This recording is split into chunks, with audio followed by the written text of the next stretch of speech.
মাফিজ, কাজ কত দূর? সব তেলের কার্টুন পেছনের গুদামে সরিয়ে এসেছিস তো? জি মহাজন, সব সরিয়েছি। দোকানের সামনে তাকে শুধু দু চারটা ছোট বোতল রেখেছি, বাকি সব ভেতরে। কিন্তু মহাজন, একটা কথা বলবো। কি কথা? বলে ফেল।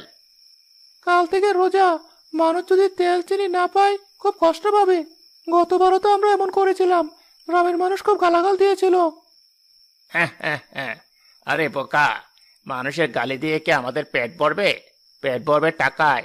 শোন, কাল সকালে বাজারে রটিয়ে দিবি যে শহর থেকে মালবাহী ট্রাক আসেনি, রাস্তায় জ্যাম, বর্ডারে মাল আটকে গেছে। যা মুখে আসে তাই বলবি।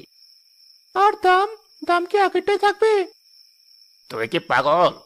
জিনিসের সংকট দেখলে দাম তো বাড়বেই। ছোলার দাম কেজিতে 20 টাকা বাড়াবি, আর চিনি 15 টাকা।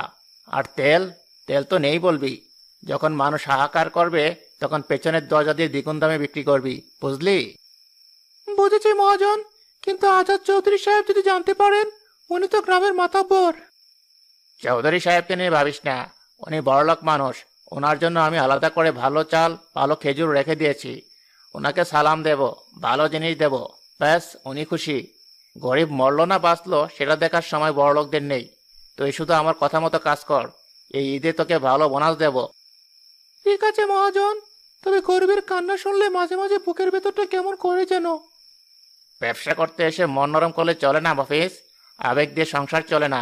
এখন দোকান বন্ধ কর, বাড়ি যা, কাল অনেক কাজ আছে।